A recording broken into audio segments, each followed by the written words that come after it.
Northling85, who donated $25, said, "Good morning from Norway. Keep up the good runs." We certainly will. Thank you, Northling. Phoenix comes through with $10, saying, "Was tucking myself into bed at 3 a.m., saw FF6 rando. 6 hours is enough sleep. We don't need 8 hours. GL Drew will be cheering on from my humble little game room."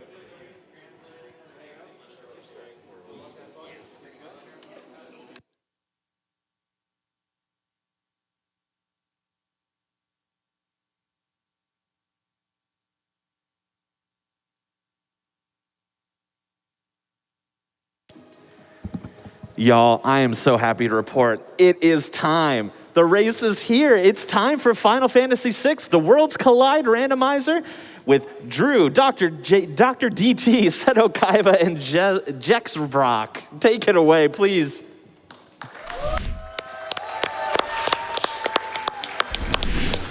All right, good morning to all of those Moogles, Chocobos, and Tonberries out there. My name is Ravlin. I'm here on the separated couch here with Andrew. How are you doing this morning, Andrew? I am doing exceptional. I'm so excited for today's run. This is great. We got a race, Final Fantasy VI Worlds Collide. Ravlin, I'm going to leave it to you to explain what exactly it is everybody is seeing in front of them today. Fantastic, but before we can start explaining that, let's get them started. Countdown at 3, 2, 1, go. All right, so for those of you who are unaware, Worlds Collide is an open world Final Fantasy VI randomizer. Your goal here is to find 6 characters, 9 espers.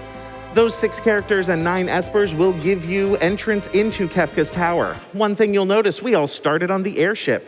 We can fly around anywhere in the world that we want, and we can freely switch between the World of Balance and the World of Ruin. Andrew, do you want to go over some of the things that are randomized in this game? Absolutely. So yeah, you'll notice this is one big treasure hunt in the world of Final Fantasy VI.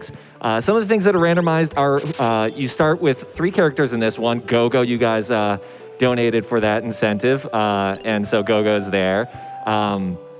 So some of the things that are randomized, that the characters, when you get one, certain checks are available to them, or certain places that they can go related to them in the story.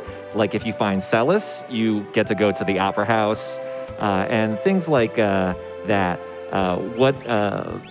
There's so much randomized. For example, Go-Go here opens up the Zone Eater check where you would normally go recruit him in vanilla. At the end of that check, there is going to be some sort of reward. It clearly won't be Go-Go because we already have him, and even though he's a mimic, he does not get to mimic himself into a separate body. So while we're going through, at the end of this check, there will either be a character, an esper, or a high-tier item reward. These checks are going to provide our progression throughout the game, and this is how we are going to get into our final Kefka. Oh my goodness. So this is why I hate Zone Eater Island, or you know what, my chat knows what I call it, but it can be very, very difficult because they have the chancellors there who can push you off over the edge, and that just eats up your time. It's so randomized. It's a pain. But yeah. Yep, so our runners are probably going to spend the first 10 to 15 minutes here. They're going to be doing a lot of looting and shopping. They are trying to find items and equipment in order to be able to tackle some of the battles here. And so, one of the things that's really good about the randomizer here is that when you guys remember playing this base game as as kids, it was always just Ultima, Ultima, Ultima, Ultima. However, by the way that this game's set up, you get to really know and learn all the mechanics of what weapons are good, what they all do, use different espers. And the espers are randomized as well in a way. You can learn different spells from the different espers that you pick up, which makes this game infinitely replayable.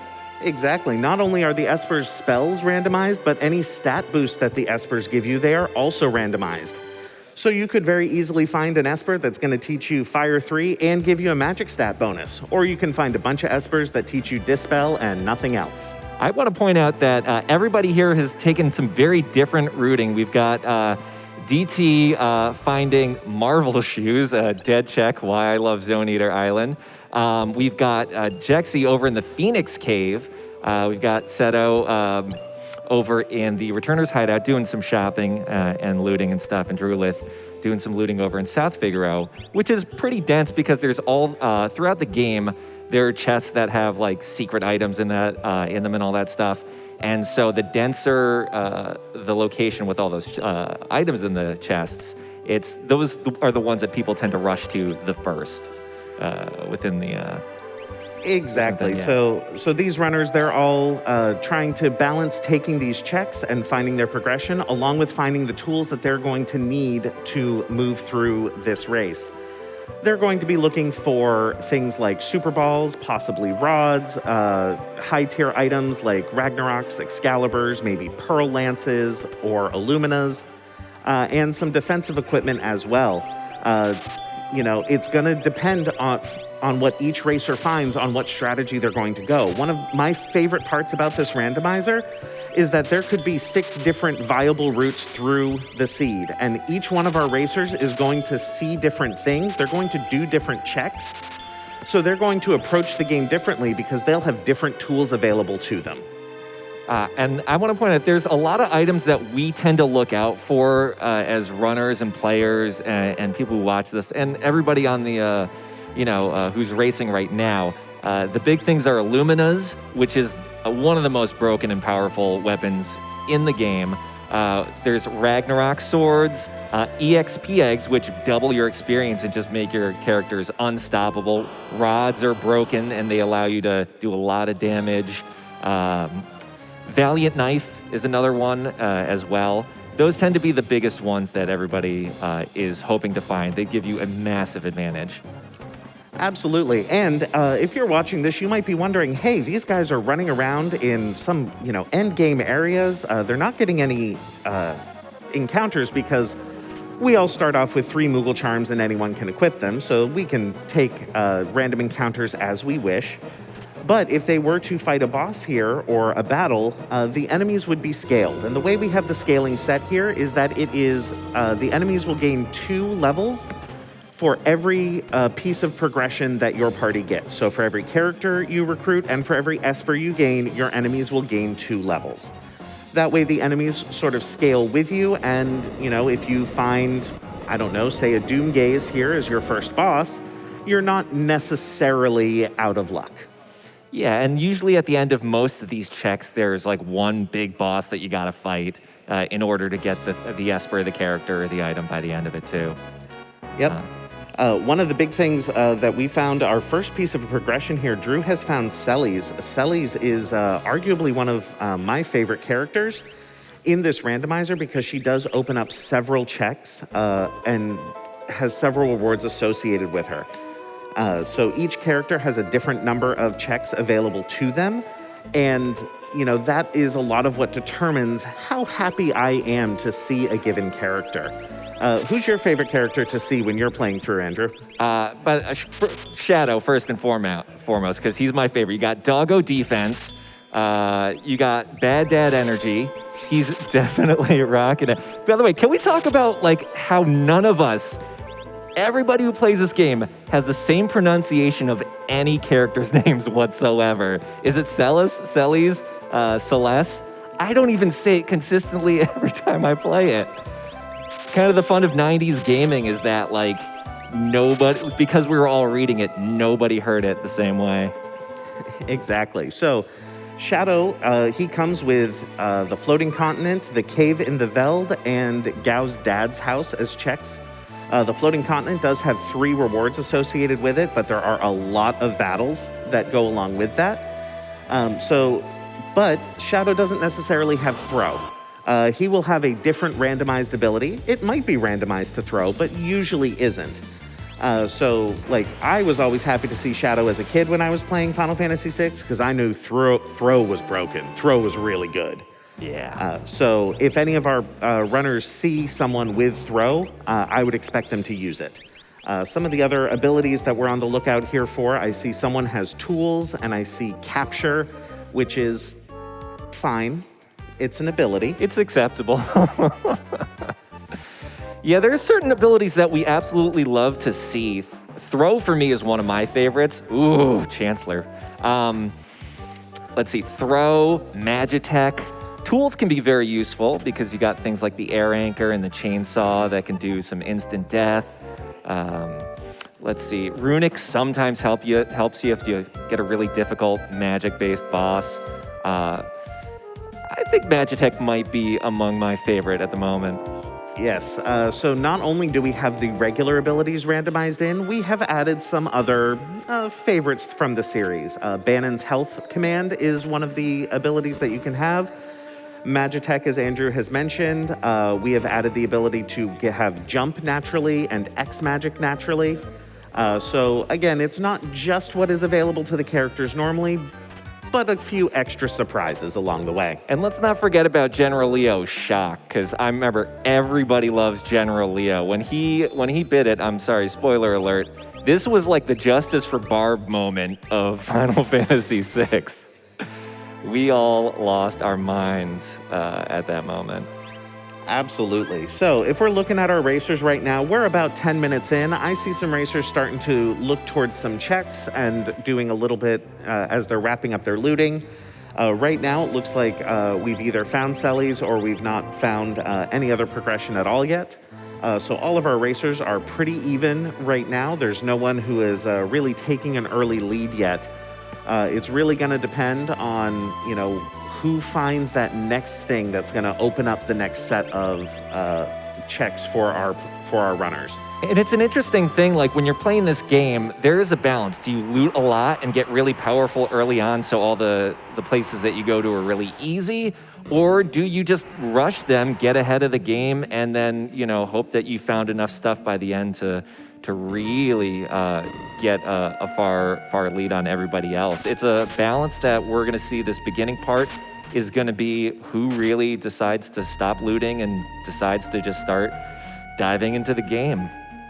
Yep, sometimes the right answer is just to face check that boss, find out what it is, and hope you can get through it. And sometimes you get lucky and it's a tunnel armor, and you can, sort of beat your way through it, maybe cast a spell or two and you've taken care of it. And sometimes you face check into Goddess and you have a bad time with it. Oh, yeah. We should talk about some of these bosses that we're absolutely not going to want to see. Magimaster is a big one. Hold on. I want to see them. I want to see our runners deal with them. The runners don't want to see them. I'm sure everybody in Twitch wants to see, yeah, but, as we're playing it, we're just like, oh, we lose it. Magimaster is just completely one of the most difficult bosses in this game. He constantly changes his defenses. There's only a handful of weapons that are really consistently useful. So that's terrifying. Poltergeist, aka Spicy Chicken, is one of the more terrifying ones just because he's just so much HP and so much damage, and it's very difficult to do with few party members. Goddess is another one. Doomgaze can insta-kill almost your entire party on the first move. And then a couple others like Inferno and a few others here and there. Usually the end game Kefka bosses are the ones that everybody's terrified to see, but the audience loves. Yeah, those are the ones that are sort of the greatest hits or the obvious ones that are like, oh God, I really don't want to see Poltergeist. I really don't want to see Goddess. Sort of one of the sleeper bosses for me that is secretly incredibly difficult if you are still at the base level is Tentacles. Tentacles.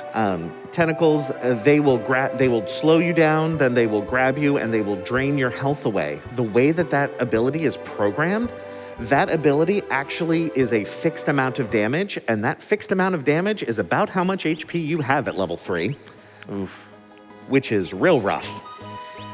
It can be very difficult at low levels for sure. Man, I can't wait to see who the fifth party member they find is, so we can see who they replace Gogo with, because Gogo is not staying in this game. No way. You guys voted him. You guys put your donation money towards. No, I would be surprised if anybody actually kept Gogo, honestly. I think if we get another really good ability along with tools, if we get Blitz or Throw or Shock or, maybe even Health, keeping that Go-Go around to take on that ability as well could be really, really valuable. Frankly, what I'm looking for right now is I'm curious as to which one of our runners is going to hit the Magitech Factory. I think that could be one of those choices that's really going to set runners apart, and either for good or for ill. If you commit to Magitech Factory and you get through it, and it's it gets you another character. You've broken open the seed until your opponents, figure that out and do it themselves. Or if you invest 15, 20 minutes of time into Magitech Factory and get no rewards for it, that can radically put you behind the 8-ball. Oh my goodness, just that overwhelming feeling of crushing defeat when you do that. You sound like you're speaking from experience there. What? Me? Always. I mean, never. No, wait, I messed up the joke. So a couple other things that I would like to go over real quick here. There are a couple of open checks that are available at any point to any of our runners. They are not often our favorite checks. The Kefka at Narsh battle in the World of Balance, as long as you have 2 characters, you can go up there and see if there's something useful there. It's often not one of the favorite checks because it does take a while, and it takes a while to just even get there and then get out of there, let alone the time that you're investing in the battle itself. Also, we're noticing that Jexvrok is taking a few early battles on just to get those levels up, just to get a little bit ahead of the game. The idea would be that if you get your EXP up early enough, all the other battles afterwards become easier and you save a lot of time just from not having to have long battles. That, and also, so we start off at level 3 here. Your enemies, their abilities and their stats are going to be scaled down to, our enemies are roughly levels, 8 to 12, depending on which one of our runners we're talking about. But even still, a Fire 3 is going to do more damage than we can handle right now with the amount of health we have. Oh, yeah. Oh, did I just see Atma weapons?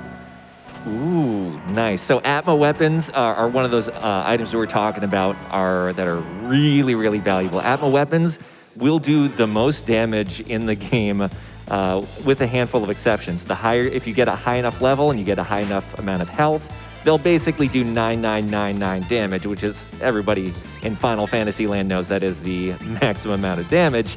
However, you can use the systems within it to get the Offering and the Genji Glove, these 2 relics that really help you out, and do that 9999 8 times. It is the best attack in the game.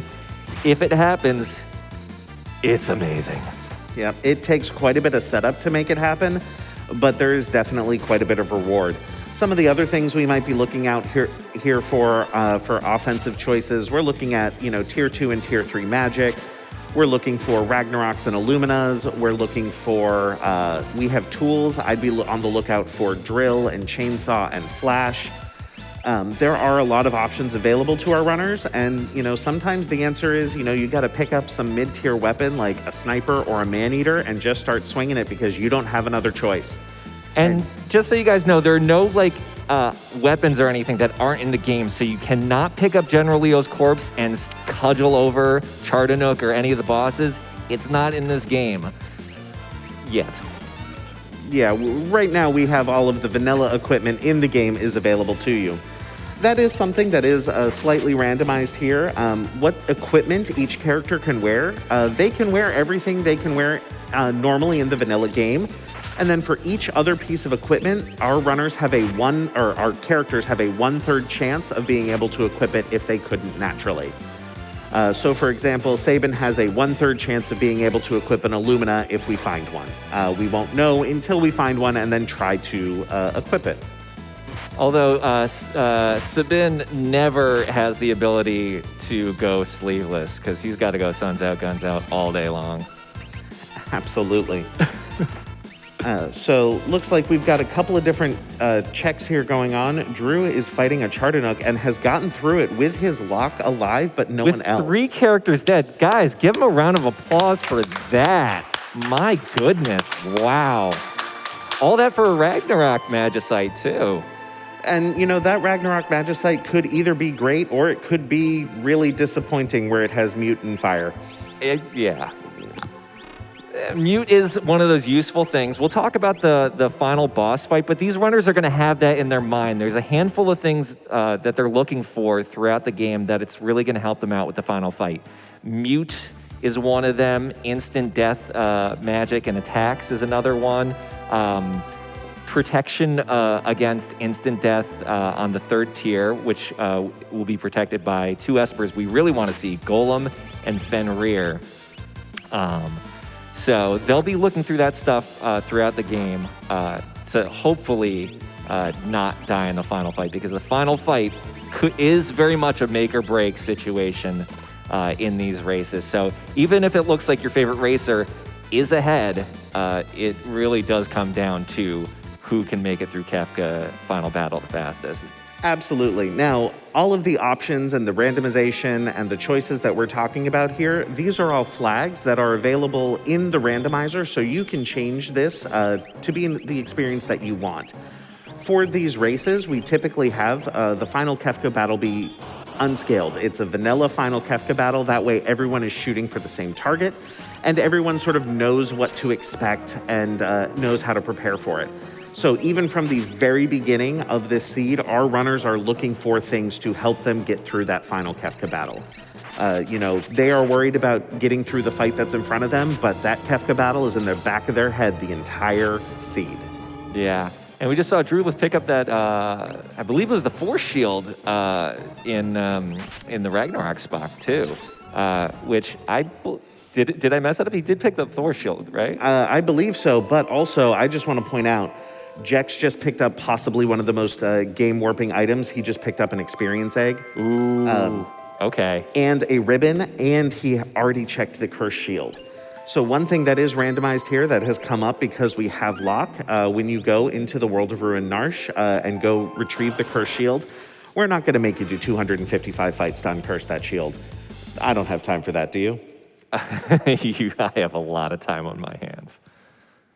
I'm so sorry. Anyway, so we're going to have 6 battles here to uncurse this shield, and the combination of that ribbon with that curse shield means that it'll be a lot easier for him to get that uncursed. So yeah, when you uncurse the curse shield, you get the Paladin shield, which is the best shield in the game. It lets you basically have defense against every status effect, and it also heals you on all of them too. So you're basically safe from most magic spells throughout the game, and it's got really good defense. Looks good. When you wear it and stuff. Yep, absolutely. So while our runners are doing a couple of checks here, I think we got time for a donation or two. Absolutely. The love coming through for this FF6 community is a lot. So we got plenty to read here. $100 comes in from Framerate, who says, this donation goes to picking the best FF6 character, Cyan Garamond, as the starting character. Wait, I missed it? Well, I guess let's get this Minecraft goal met. Good luck to the FF6 runners. How about one more? You got it. We also have $50 from Trueface saying, we Moogles are cheering you all on, Kupo. But hey, don't forget Mog, okay? Greetings from that mine near Narsh. Also, greetings to that person with the cute Moogle suit, Kupo. Guys, can we get a Kupo from everybody behind us right now? Thank you. Awesome. A couple of things I also wanted to bring up here. I did want to make sure that we acknowledge some members of the community who are here and who have helped us get here. So in addition to the runners and the commentators that you see here, we also have Ceiling Cat, who is backstage right now doing the tracking, updating those numbers for us so that we have an idea of, who is in the lead and who has made it how far, which is an incredibly vital task. So I want to say thank you now and say thank you again. And also to the rest of the community, the admin team, the mods, those who helped us vet the seeds, particularly Elastoid and Edge, and our developer, Atmatech. This is actually a one-man job in terms of development. It has been Atma. He's taking a lot of suggestions and help from other people at this point, but it started off as a one-man project, so a lot of props to him for that. And by the way, guys, the reason we're taking a good break here is you'll see that Seto, drewlith, and DoctorDT all decided to do the Barren Falls at the same time. We got some marvelous sync. However, they came up across the Piranha fight, which is a time fight. It takes forever. It's usually a good time to go, get a LaCroix, apricot flavor, always the best. And enjoy a little moment because after a certain period of time, the Rhizopass, who's the second boss within this battle, shows up. So it tends to be time-consuming when you see that boss. Absolutely. That is, again, another thing that we have randomized. Instead of it being a guaranteed 60 seconds, it is between, I believe, 30 and 55 seconds on this particular set of flags. So, if you're lucky, it can be a little bit quicker. If you're unlucky, it's still 5 seconds quicker, which is something, I guess. And if you're me, you've randomized the LaCroix in your fridge. So whenever you go up and you see that battle, you go in and you're like, is it going to be berry today? Is it going to be tangerine? Who knows? I'm a big fan of hibiscus, personally. All right, so if we take a look at where our runners are right now, it looks like drewlith has 4 characters and 4 espers, keeping it pretty even there. Then we've got Seto with 4 and 2, Jex with 4 and 1, and DoctorDT with 3 and 1. So again, we see our runners are taking different paths. We've got someone in the sealed cave. No, that's Phoenix Cave. I got real confused for a second. We've got the Imperial Gate, finishing up Barren Falls, and the Opera all going on at once. Unless we've seen this check before, and for some of these we have, but, these runners don't know what the right answer is going to be. They are trying their best to figure out, what is going to be the right choice, what's going to give them the best bang for their buck in terms of time invested and treasure density and possible XP that they could gain. I imagine Jex is here going through the Opera to try to get those battles to uncurse that shield, because that Paladin shield is going to be a huge boon in his back pocket.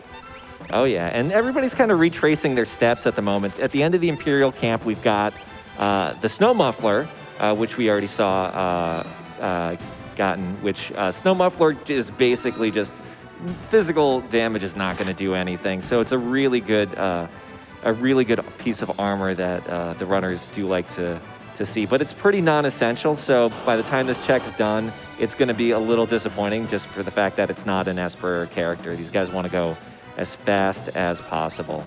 Now, it does look like drewlith does have like a pretty commanding lead at the moment, but this could change just for the fact that anybody could be checking like a chain of places that just gives them every single thing that they want in a row. And that's sort of, it's hard to say who's really ahead at this point, even though it's leaning in drewlith's zone right now. Right, and at the same time, there are definitely some of these runners who might numerically be technically behind, but they have things like experience eggs or this uncursed paladin shield or other things that are going to, allow them to slingshot ahead of some other runners who might not have those tools. One thing I also wanted to bring up, you have 14 minutes left to get in your donations for the Save or Kill Sid. That will be the last thing our runners do before they enter Kefka's Tower, and we're going to cut that off at 40 minutes just to make sure that, our runners can have the answer when they are ready for it. I'm personally in favor of killing Sid, but, that's just me. I mean, yeah, if you want to murder, that's fine. I'm a big fan of saving Sid. He's wearing a rain jacket. How can you say no to a guy in a rain jacket? He's arguably a war criminal. Anyway. He's arguably fashionable, though. So Seto here took a dragon spot. Now, one thing to note, the dragons are randomized within themselves. So if you go up and talk to one of the dragons, you're going to fight a dragon, at least in this flag set here. These dragons are often a really prioritized thing for our runners to check. Why are these dragons so valuable? Was that rhetorical, or do you want me to answer? No, please tell us. Why are the dragons so valuable? Well, the dragons, you cut off their claws, sell them on the market, a lot of money. Actually, no, the dragons have a lot of experience. They give you a lot of magic points, which will help you learn spells, and they can help boost the levels. So if you're at a point where you're confident in being able to, defeat bosses and stuff, having those levels boosted means you're going to get more experience.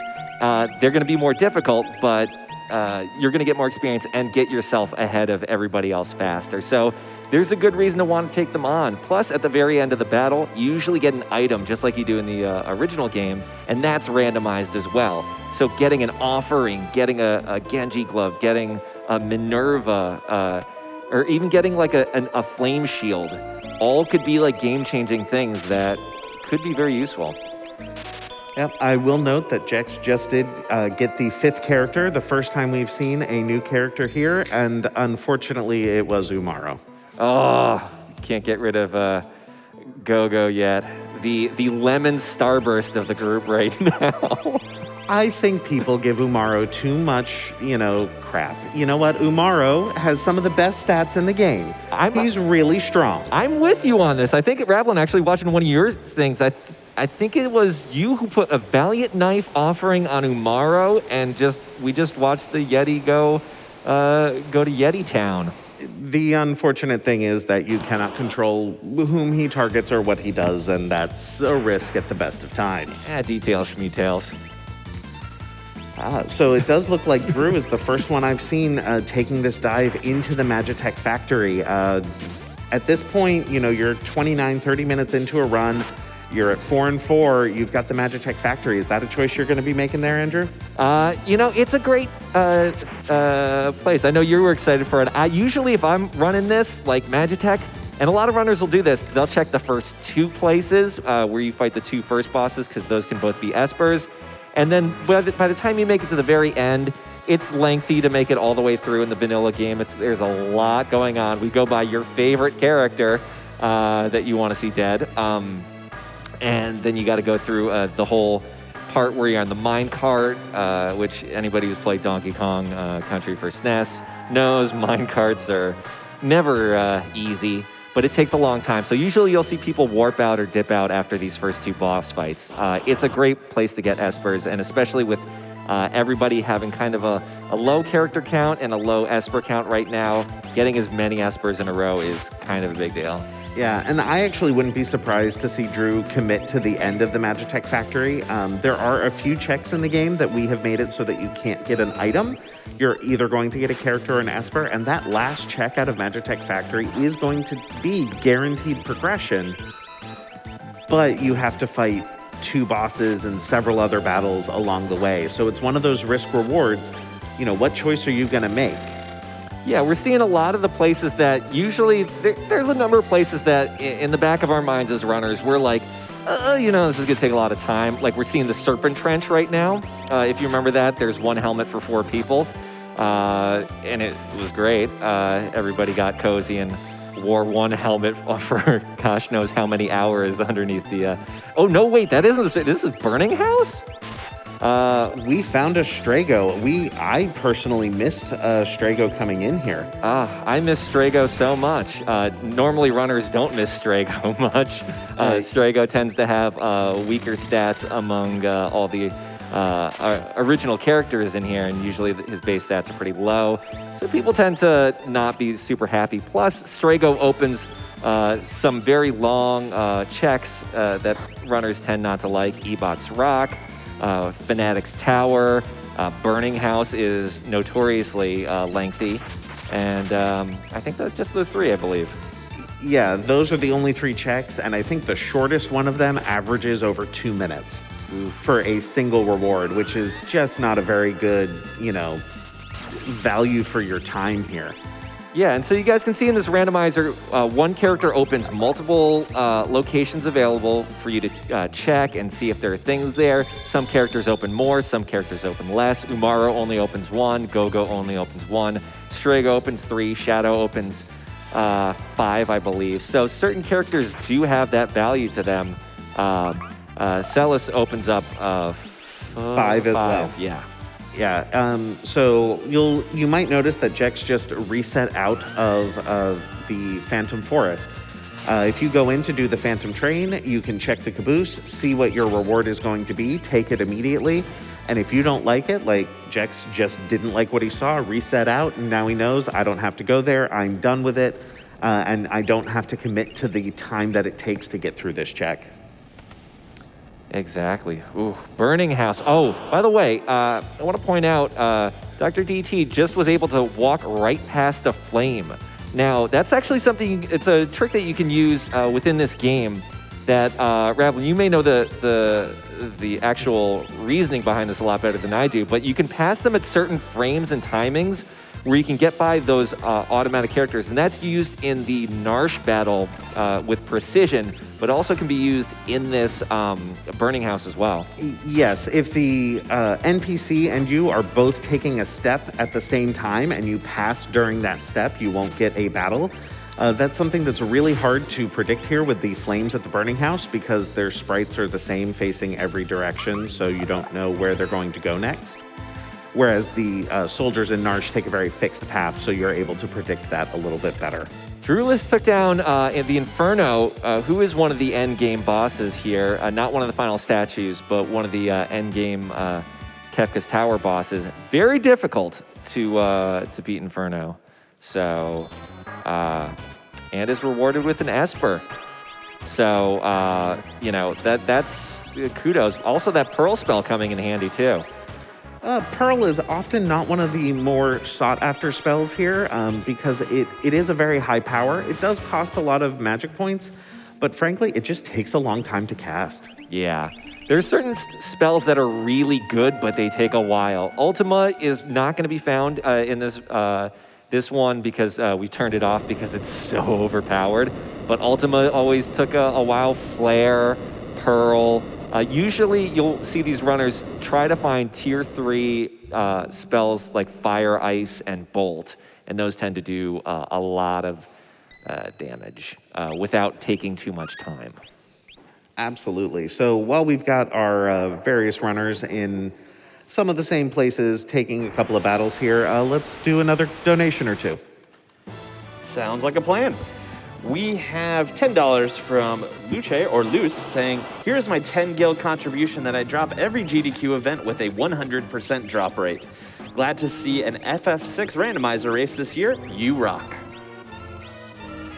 We also had $70 from the Saddest Boys saying, items, characters, bosses, and espers are 4 elements of a great FF6 Worlds Collide run, but what could that 5th element be? Oh right, the players. Best of luck to all of our runners tonight. And one thing I do want to bring up, if you want to play this game, if you want to join us and you're sitting here watching this going, oh my God, there is so much to keep track of, there is so much to do. One thing I want to do is I want to point out that we have carefully created a new player experience. We call it Moogle's First Seed, where you can download a seed and play it along with an experienced player. Hi, that would be me. Playing the same seed with you through a video so that for your first experience, you can have that guided experience if you want that, along with various written guides and other things, and frankly, just a Discord that's full of people who want to answer your questions. Yeah, Ravlin was the main force behind that and deserves a lot of kudos because that was, and Ravlin actually came in my first stream and was helping me out and stuff. Now, when I first started playing this, I remember the game as a kid.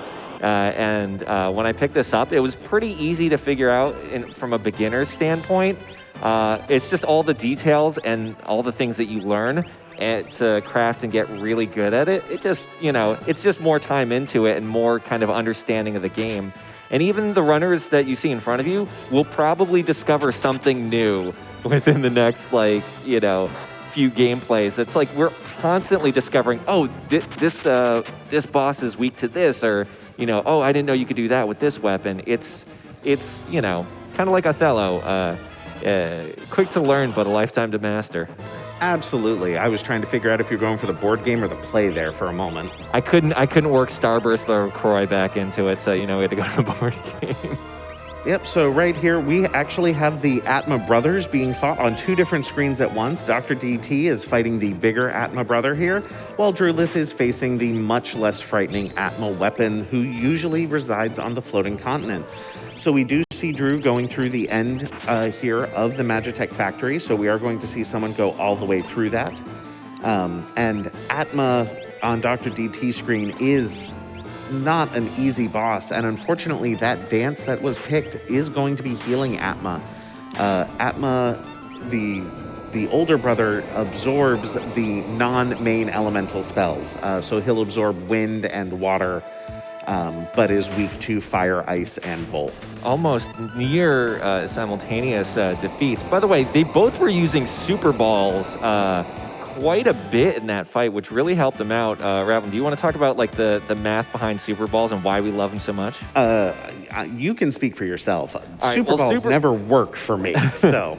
The idea behind a Super Ball is that it's going to do some multiple of some numbers and stuff like that, but usually early on it gives you the ability to do like a multiple where it can get you maybe like 256 damage, which isn't a ton, or like thousands and really can get you a lot of heavy damage. Is that number 24 or is that Magi Master? Who is that at the end? That is number 24. Oh my goodness. We carefully avoided Magi Master here. Yep. Oh my goodness. Number 24 is who you see in Vector.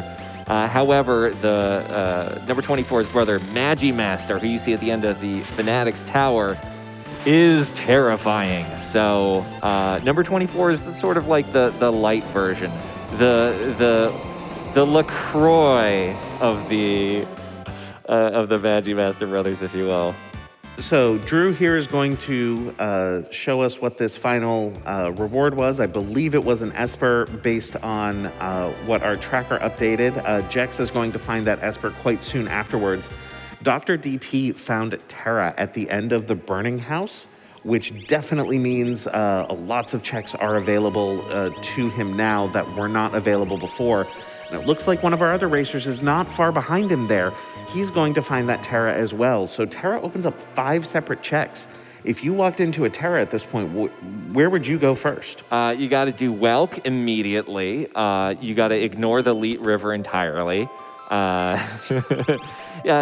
I would probably do, at this point, we're going to stop seeing as many battles where they, chest checks. So people are really just going to want to go through stuff. The sealed gate is a pretty quick check when you ignore everything. So we're gonna see everybody starting to do the quicker stuff, especially with DoctorDT at 5 characters, but only at 2 Espers. It's definitely going to be quick checks galore. Yeah, our runners are definitely getting to the point where looting is less important as just getting through these fights, getting through these battles, getting through the checks as quickly as possible. To a certain point, once you get to 40 minutes, which, by the way, what happens at 40 minutes? Sid lives? Tell me Sid lives. Does he live? Does he live? What is the final word on Sid's fate? Is he living? I actually have some unbelievable news for this. He's living and nothing bad happened? Oh, do tell. First, we have a $2,000 donation. Wow.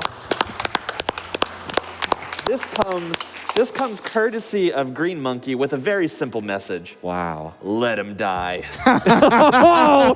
No! Savage. That single donation puts Let Sid Die over the top. That is our decision. Let Sid die. Amazing. Oh. What a phenomenal donation to such a phenomenal cause. Thank you so much for that.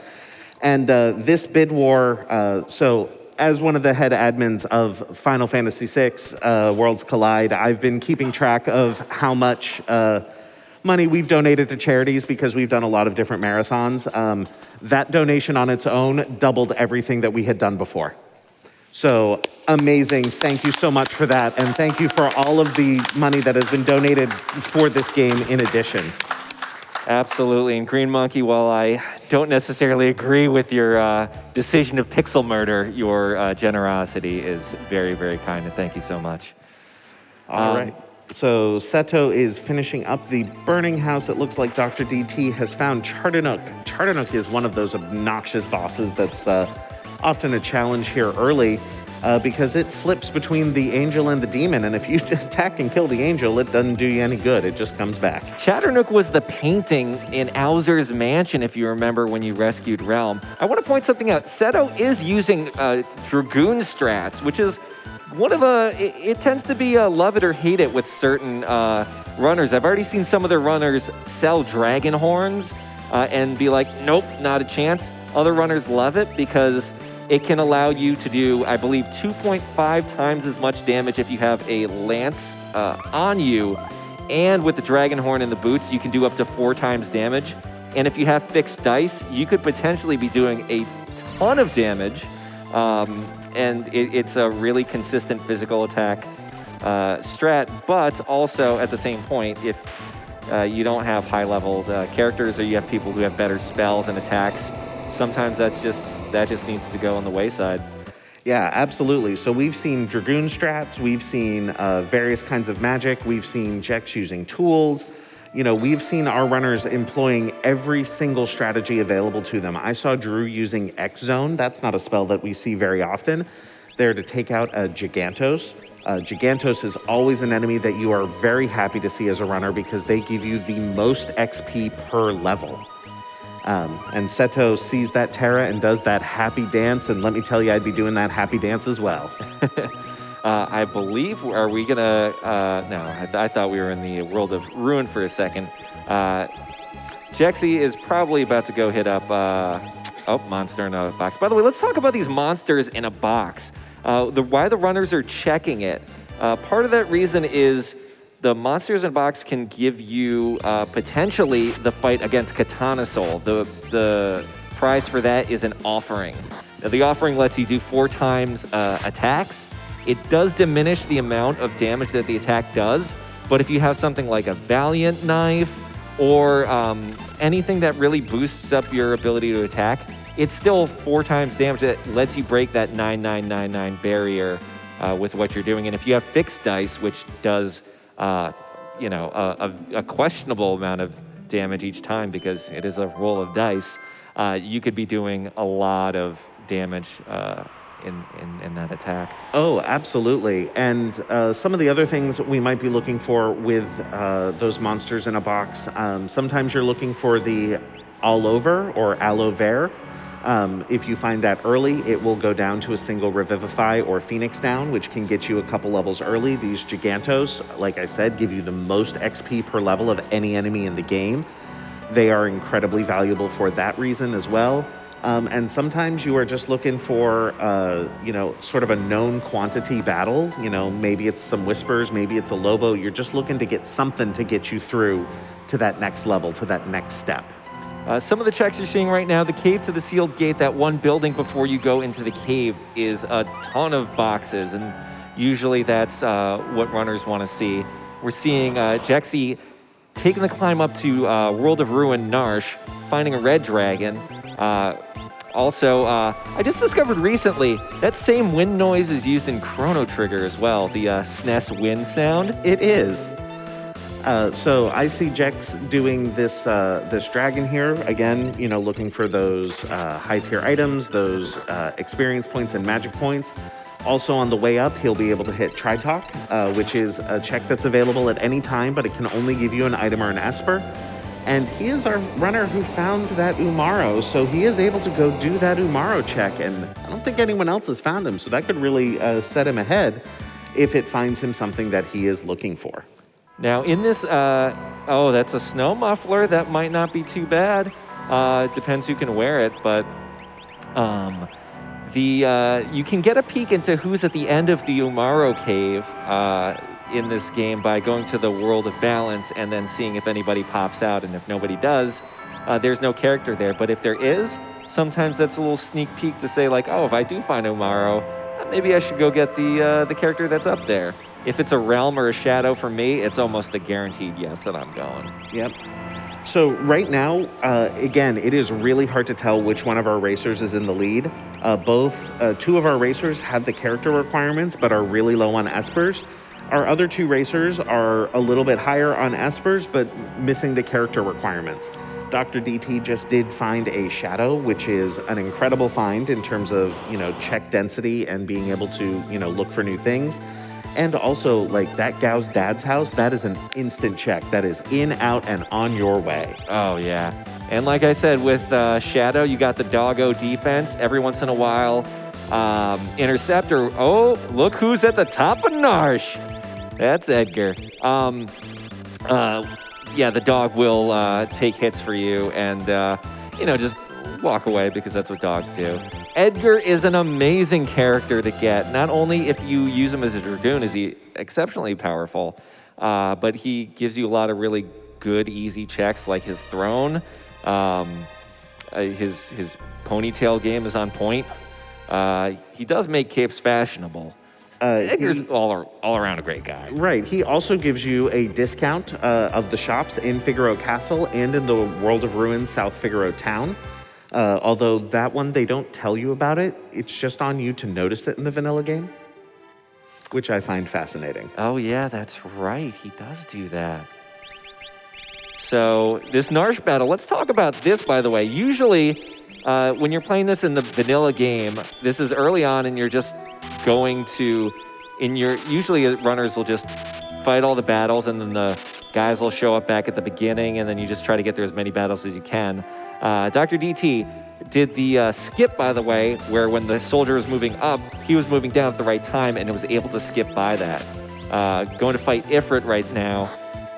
Ifrit and Shiva. Ifrit will, after a certain number of turns, disappear, and then Shiva will come up. Ifrit's weak to ice, Shiva's weak to fire. So the idea is to beat Ifrit before Shiva shows up. Ooh, Jex just found Magimaster. I think that's what he reset out of a moment ago. That is, it is definitely a manageable boss if you are prepared for it. Yeah. If you know it's coming.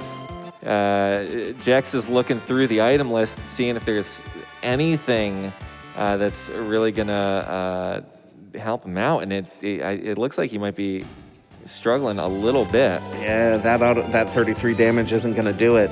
Yeah. So I do notice here that DoctorDT took an extra character here. He's already got the 6 characters he needs. Why might he be willing to spend the time in the Kefka at Narshchek to actually get that extra character? Well, because, like I said, Edgar makes capes fashionable. Not many people do that. Cell certainly does. But Edgar, you know what? I think he's just like, he's the king. Got to do it. Now, sometimes getting extra characters does get you extra checks. Means that things will go faster. It means those levels will go up, which could be a blessing and a curse all in the same thing. Now, I think Jexy, by the way, is taking on this Magimaster fight, hoping that the jumper is going to be able to stop everybody. I think that's his current strategy right now. Guys, if Jexy beats Magimaster, we got to give a huge round of applause if this goes through, because this is not an easy fight. Magimaster, with every wall change, basically changes his defense. So if you were using fire and then he does a wall change, fire might heal him on the next one. Not only that, he's using incredibly strong magic spells to damage everybody, all elemental and stuff. So it's a pretty harrowing, and it's done! Done.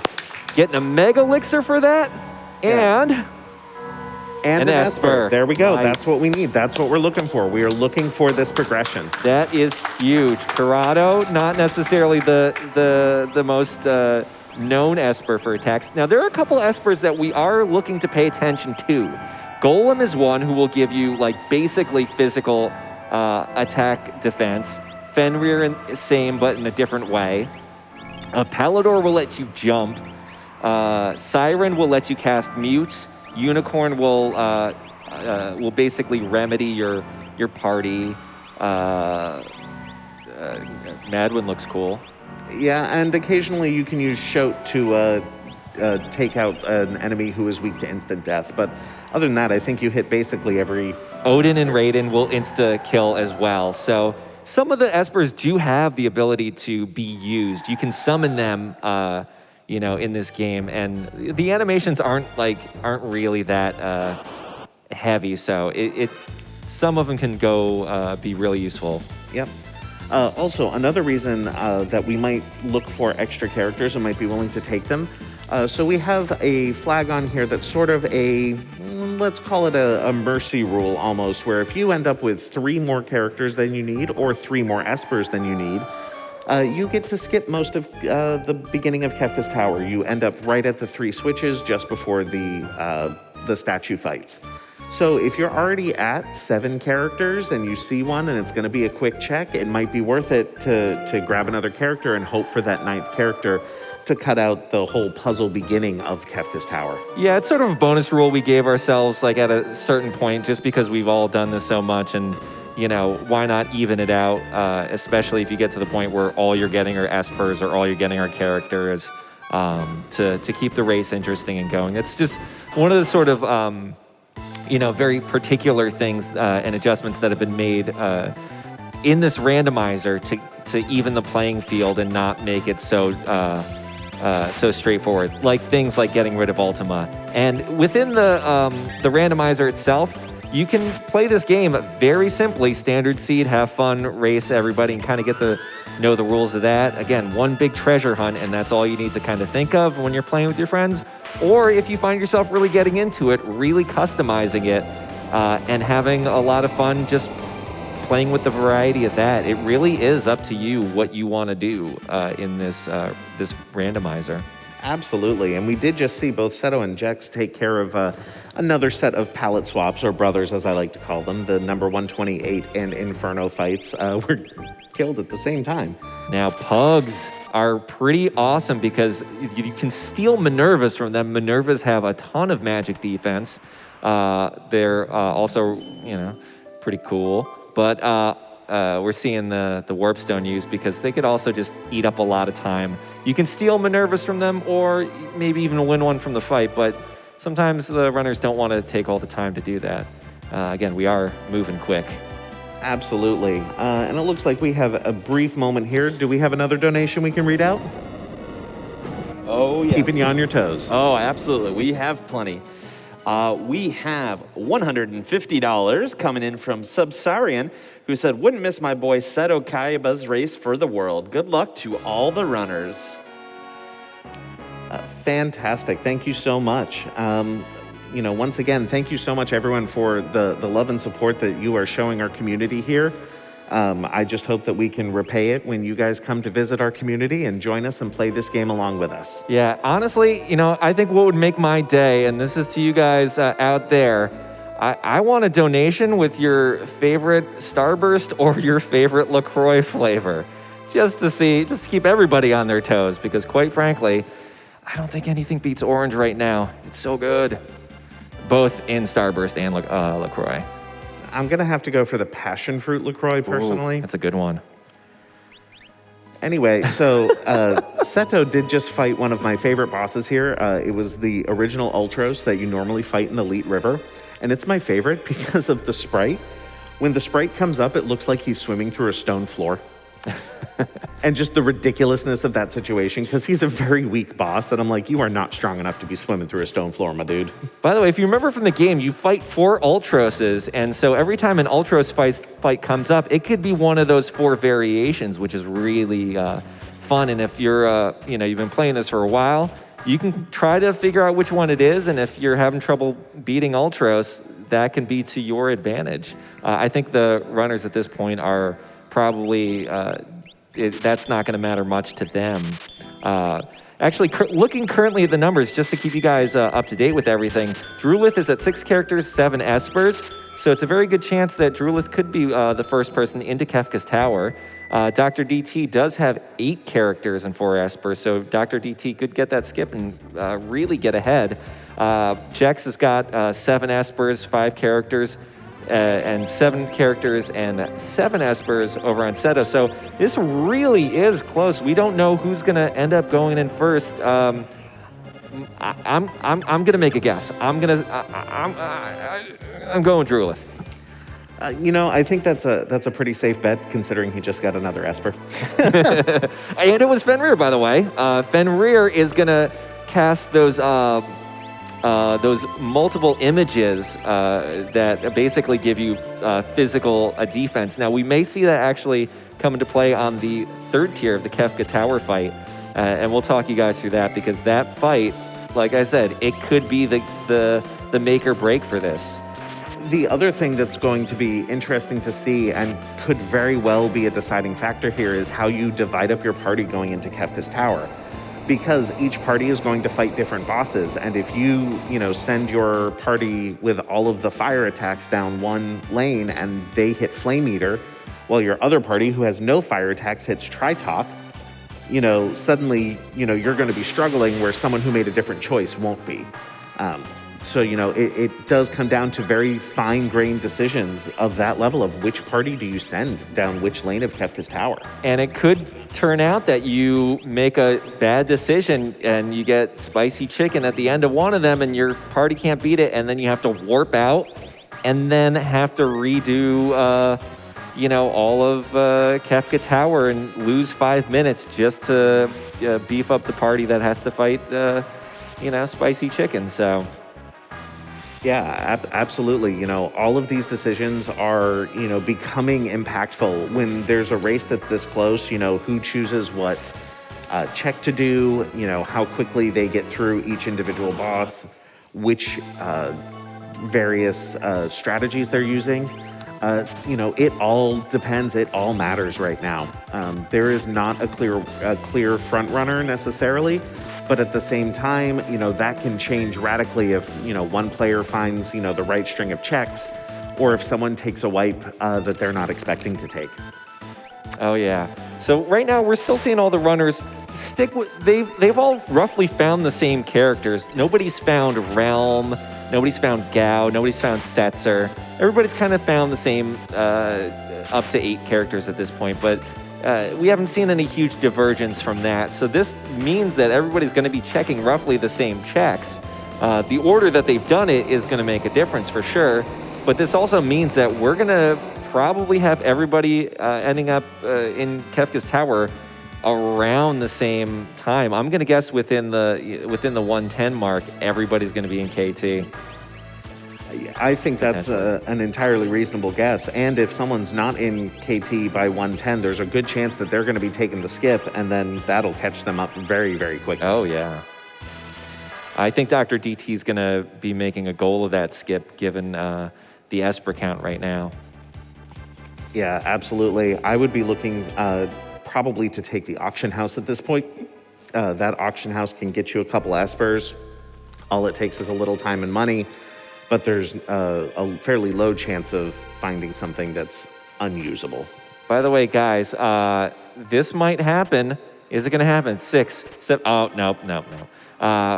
Drewlith almost made it into KT under an hour, but it's going to take an extra dragon fight just for the levels, just for the item, more likely for the levels, because the final Kefka fight, again, if you go in with less levels, the fight could take longer. Or you could take an extra fight, which you lose a minute or two too, but end up beating Kefka's Tower 5 minutes faster because you're buff.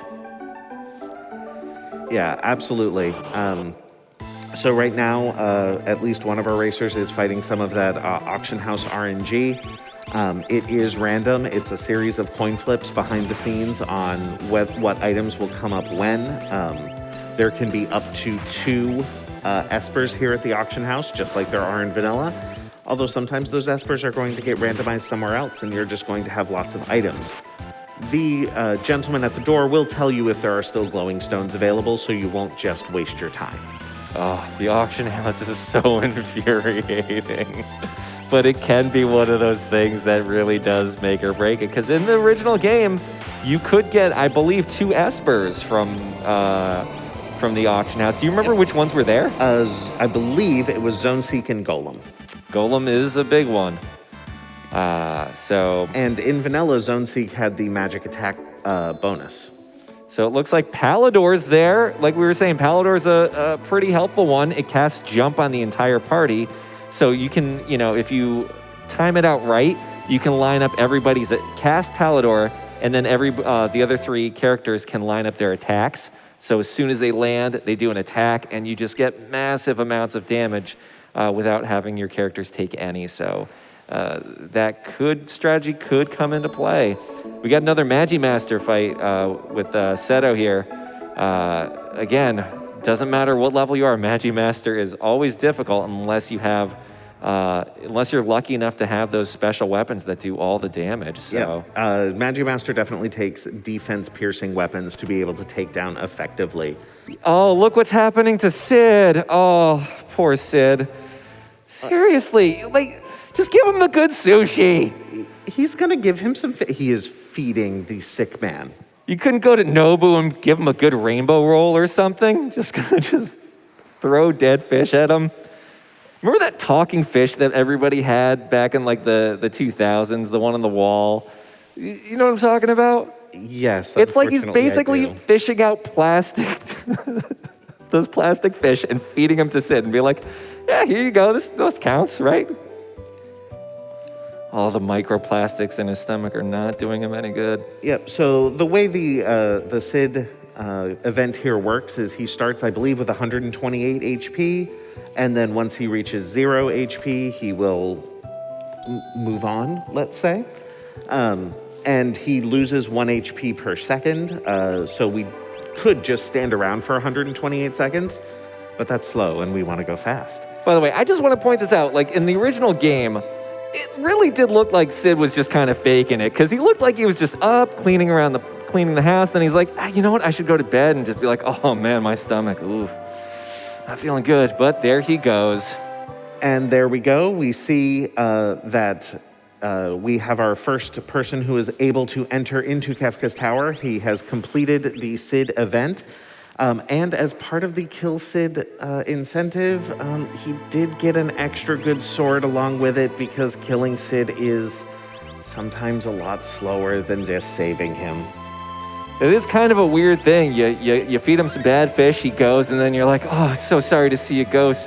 You know what? You're not using this Illumina. You mind if I'm just gonna, I can't even ask you. You're just not even alive. I'm just gonna take this Illumina. Weird situation. However, we got to give it up as soon as drewlith makes it into KT. We'll give that big round of applause once he makes it in. Yeah. So we've got Drew entering KT relatively quickly. It looks like DoctorDT. It looks like none of our runners are very far behind. We are all within 1 or 2 checks of, getting everyone into Kefka's Tower. So this is going to be anyone's race. So even though one person has entered first, those last minute decisions of, which party goes where, or, a simple miscalculation on the final Kefka fight can very easily, change this one way or the other. This is still very much anybody's race. Guys, drewlith is going into KT. Let's give him a round of applause. Now, I do have a challenge for chat, and this is something that I've spoken to the runners about. There is an extra boss in Kefka's Tower that we like to call Toilet Atma, because he sits in the room where in Vector, Kefka does sit in a jail cell, and if you talk to him, he blathers on forever and ever and ever.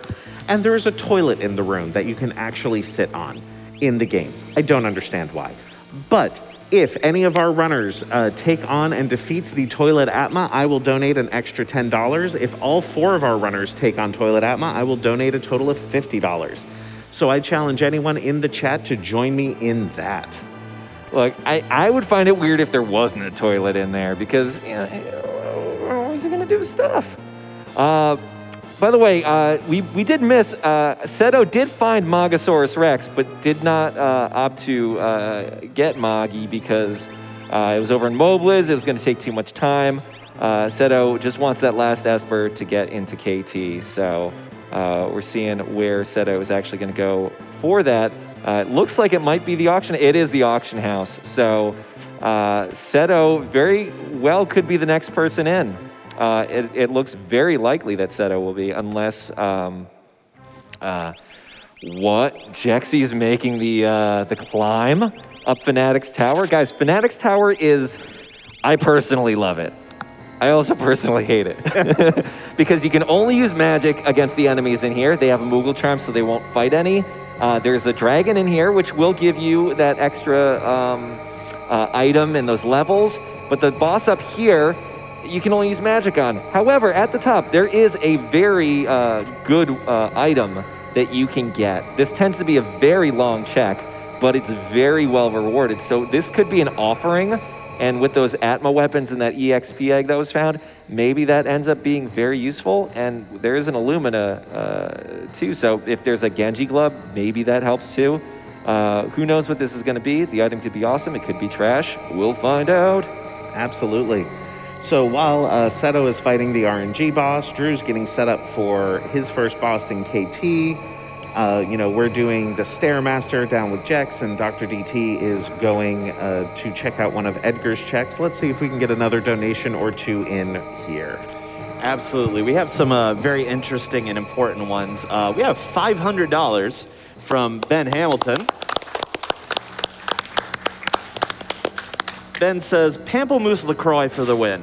Yes! Yes! Gotta have my Pam. It's the quenchiest. 10 out of 10 Umaros agree. Yes. Some more Starburst / LaCroix love coming through with Trisha donating $25 saying strawberry is my answer for both Starburst and LaCroix. And Celis is my choice for the best Final Fantasy character. Absolutely. So the first boss Drew is fighting here is Tritok. Now, Tritok is a boss who is either weak to fire or you have to have defense-piercing attacks.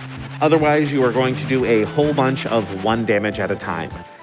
And I don't know about you, but we're trying to go fast and ain't nobody got time for that. Oh, Tritok can be one of those run stoppers too that, like, if you have a party that can't do any damage to Tritok, then you're going to be in trouble.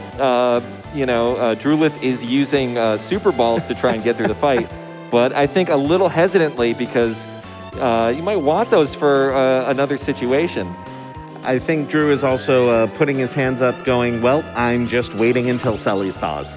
Yeah. There's nothing else to be done at this point. Yeah, it is kind of rough. Looks like Seto just found the last Esper he needs. And we'll see if this check here gives Jex the last Esper he needs as well, and then Dr. DT only needs 1. We're going to have everyone entering Kefka's Tower right on the heels of each other. Now, we do have Dr. DT with 8 characters and 8 Espers right now. So it could be possible that Dr. DT is trying to get that last character and potentially get ahead of everybody else. Here's the thing. At the level that these runners are at, they know at about this time, they expect all of their opponents to be in Kefka's Tower. So going, taking that 1 extra character, taking that 1 extra moment could be, it is a very high risk, very high reward play. It could either win you the game or it could leave you in the dust, and there is no way to know. And we're seeing, at this point, Dr. DT is really only taking the chests right in front of his face in case it's anything special. Actually, taking a little stop because there are quite a number of chests here, but I can imagine these runners are going to want to do everything they can to cut time right now. Everybody's trying to get this done in around like an hour 30-ish. It's sort of a hopeful goal for everybody. So I know that there are those things in like, how much is this item, this treasure chest, how much is this really going to give me ahead if you feel behind? Like finding that offering right now, I feel like Dr. DT is really trying to aim for, because that is, that cuts minutes off that final Kefka fight. Absolutely, especially with the weapons that we already have. Both Atma weapons and Valiant knives work particularly well with that offering. They both cheat in the damage formula in ways that the offering does not impact nearly as much as a quote-unquote regular weapon. Yeah. My goodness. I wonder how many ponytails Dr. DT got, because we've talked about this before, probably earlier today, I don't even remember. But so many characters have ponytails. I think we counted 5 of them. And Setzer could have one, just, I've decided to just go flowing hair to the wind. That is the 9th character, and that means Dr. DT is going to take this this White Dragon fight, is going to have the skip potentially available, and might get ahead of the other 2 runners. Now, Drewlith does have a very large lead right now. Kill. So we're just reminding Jexy right now, he's got to go kill Sid. So we are looking at Drewlith pretty far ahead, and now it's really going to be about where the other runners fall behind. But everybody again is not very far from each other, just a handful of minutes away from completing the seed from each other. Yeah, and I will be really interested to see if when Dr. DT gets this skip, how much of a difference that's going to make. Yeah. Without a doubt, it's probably going to put him, even with both Seto and Jex, if, not slightly ahead of them. This is one of those things where this is really demonstrating to me why I love this randomizer so much. Yeah. Because there are different answers that can all be viable. Yeah, I mean, all it takes is one spicy chicken to really change the entirety of this. If drewlith has to warp out, then it's really bad. Or, if drewlith gets some easy fights here, this is really going to show that drewlith took a commanding lead over everybody in this this seed. So we really won't know until we get to Kefka. Right, because even with the most well-prepared party, sometimes Final Kefka just tells you no. Yeah, I can't tell you how many times I've wiped to Kefka himself, and it's been sad. I think I did it once when I was playing like 3 times in a row, and it really took like all of my energy to be like, you could do this, Andrew. I believe in you. And I did believe in myself, and it happened.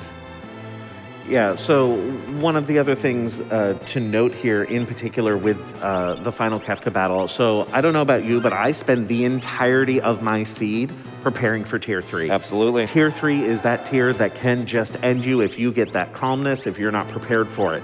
But want to know what tier I wipe the most on? Tier 2. Let's talk about before we get drewlith goes and fights the tiers, let's talk about what exactly we can expect to see.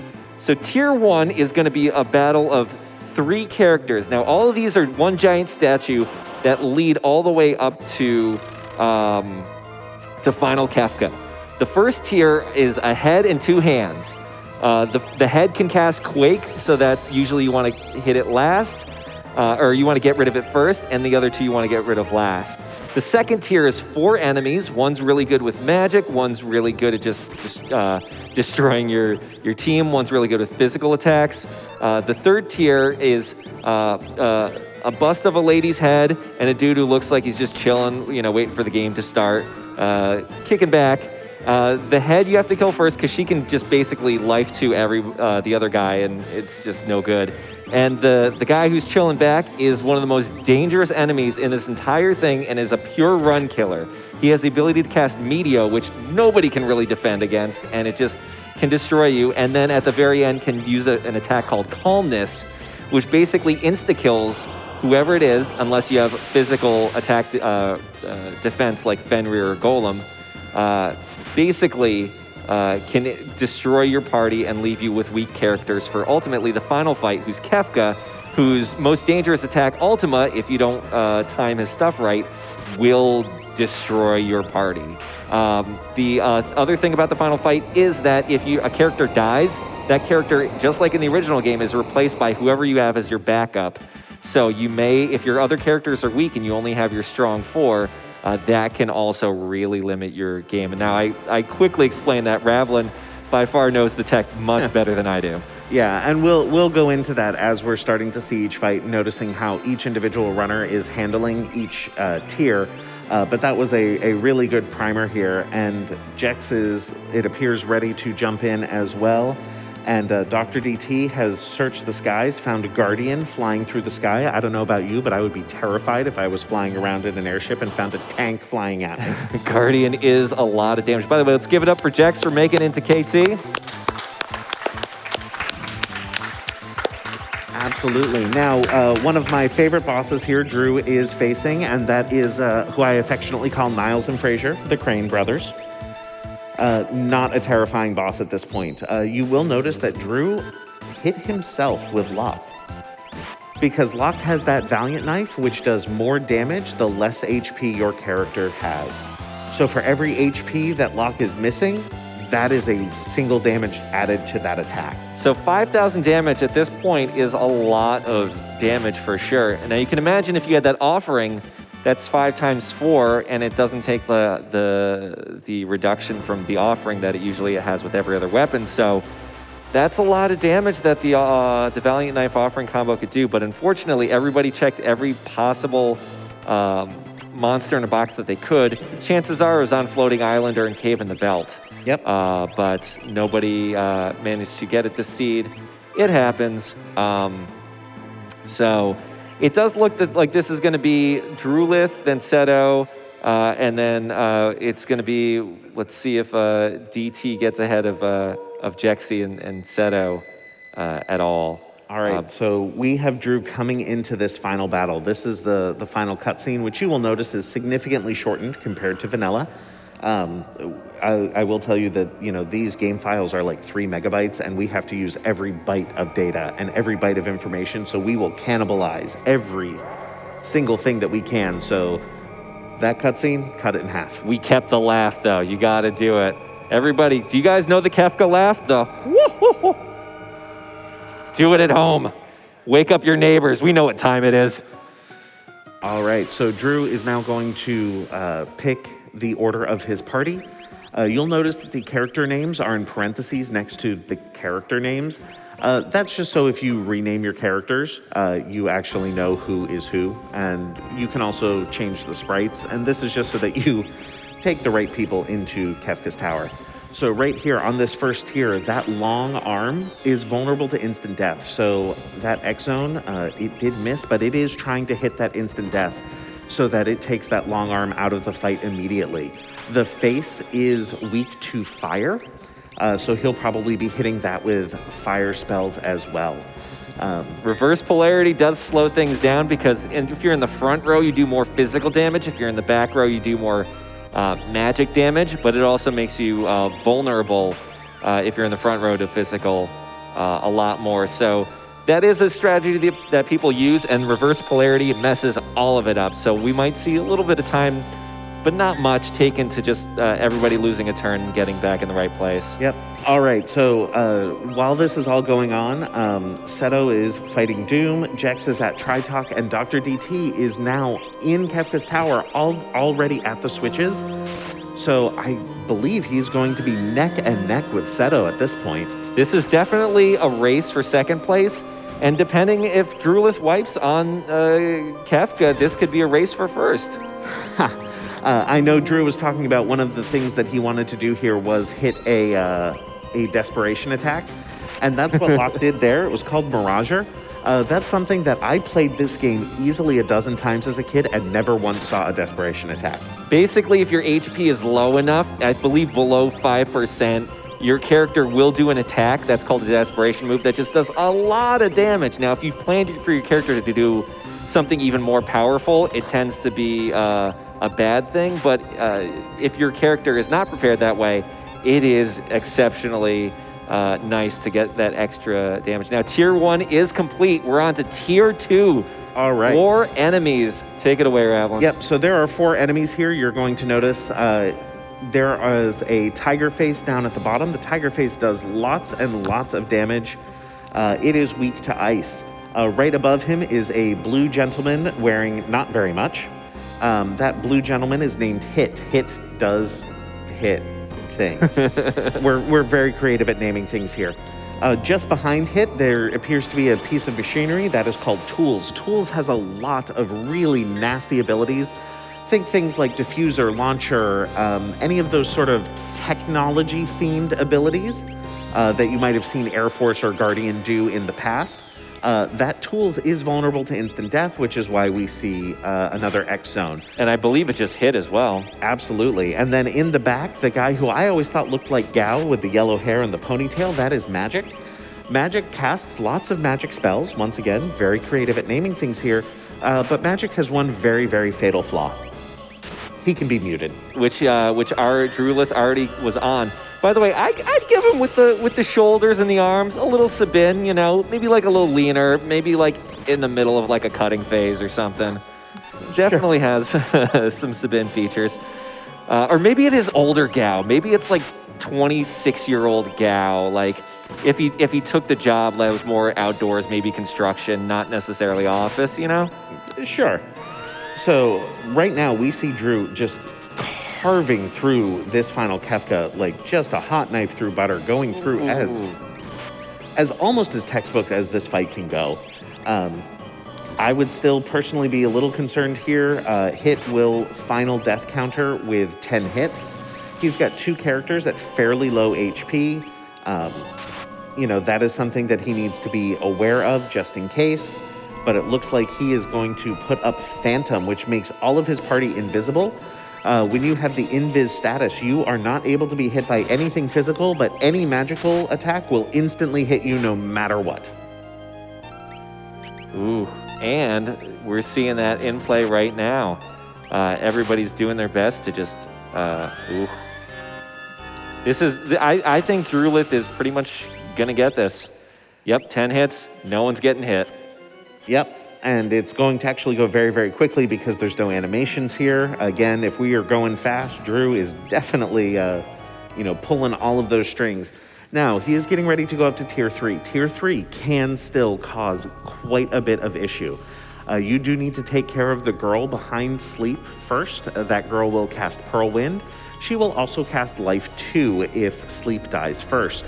If she casts Life 2, Sleep does come back with full health, and yes, it is as obnoxious as you think it is. Pearl Wind will also do quite a bit of healing if you are not careful for it. Now, however, Girl will absorb all magic, all elements, everything. So you have to hit her with non-elemental damage or physical attacks. But she only has 9999 HP, and she is gone. Yeah. And it looks like we are getting into the slice and dice phase for Sleep. Now, I assume Drew has some sort of mitigation here for calmness. Might not even be using it. Might just be trying to get through it as much as possible. Now, there is a danger to the dude who looks like he's chillaxing with some Totino's pizza rolls next to him. Because if he gets like half of his HP just knocked out, he starts casting some really bad magic spells. Meteo, it just does a lot of damage. Train will make everybody blind and mute, so they can't use spells. And then afterwards, calmness. But that Meteo attack, constantly over and over and over, you'll find if that just ends up being really bad, runners will heal them, take care of their party, and then try to go for the attacks all over again. Meteo right here. Let's see how many people survive. Yep. So I also want to point out, while Drew is here on Tier 3, Seto is in Tier 1. So if something goes wrong for Drew, Seto is basically right on his heels. DoctorDT and Jex are not far behind either. So Sleep here is in a phase where he will use Meteo, but also he has a 1/3 chance of counter-attacking with Meteo as well. That's how it happens, where it can look like he just casts Meteo twice in a row right away. One of them is a counter-attack. So you really need to take care of yourself, really be careful here. And if you find yourself falling behind, just heal him up above 10,000 HP. That's the HP threshold. Once he's above that, he will calm down, and then you can get yourself back together, and then finish taking him out. It's like if he gets too low on his health, he gets cranky. But if he's got enough health, he's just like, yeah, I'm gonna chill and enjoy these Totino's pizza rolls. Yep, and Drew really taking advantage there of that Life 2 spell. Now, one thing to note, the characters who have been Life 2'd, they do not have the Fenrir on them anymore. So if they get targeted by calmness here, there goes Locke.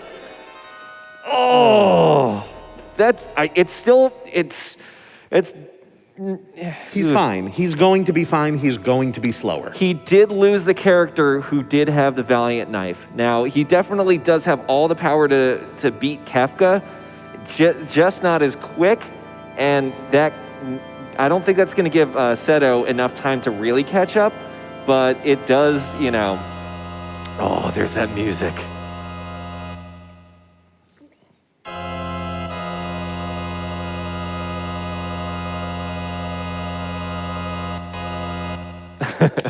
We just had to take a moment to enjoy that. Sorry. Absolutely. Yeah. So, final Kefka here. He has about 65,000 HP. This really becomes a method or an exercise in counting. You want to make sure that you are very careful about attacking Kefka when he is below 10,000. That 10,000 is once again a magic threshold. When he is below 10,000 HP, he has a 1/3 chance to counterattack with Ultima. He can also use Hyperdriver as well, which will take out an individual character. Ultima will just be a bad time for your entire party.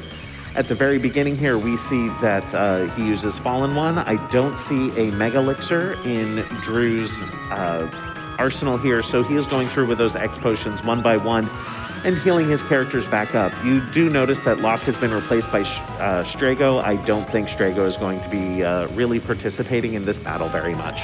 I think pretty much Celis alone can take Kefka. We just saw her do 4,000, and if the Pearl attack ends up being a random occurrence, which proc I believe is what we call it, if that's proc, then all of a sudden we get an extra 9,000, and Kefka will be on his way out. Now this phase here that we're seeing is called Beyond Chaos, where he holds a severed head and then makes it disappear for some reason. But everything starts shaking. It means he's charging up an attack called Goner. During this phase, he can't cast Ultima, so you'll see all the runners try to get him in this phase before and kill him in this phase because he won't cast it. And I think this might, nope, it's close. I think even drewlith thought that might have been it. I think this might be it, guys. This might be. This might be it. Time will be on the flash, the crack boom. Oh, no, Goner. So at this point, Drew probably wants to take it really careful because Kefka is going to be at low HP. If he gets off an attack that does not defeat Kefka, Kefka can retaliate with an Ultima. Now, if that happens, that could very easily be a wipe. On the other hand, if Kefka is at low HP like he is here, might be worth it to take a risk and just go for that attack. The 100% safe play is to wait until he starts charging Goner again because he cannot counterattack in that phase. And it looks like drewlith is making the move to be very safe and very cautious because that Ultima, even though it would be risky, is just basically high amounts of danger. Revenger, I don't even know what Revenger does. I don't think it's ever worked with any of my characters when I fought Kefka. It removes positive buffs. Yeah.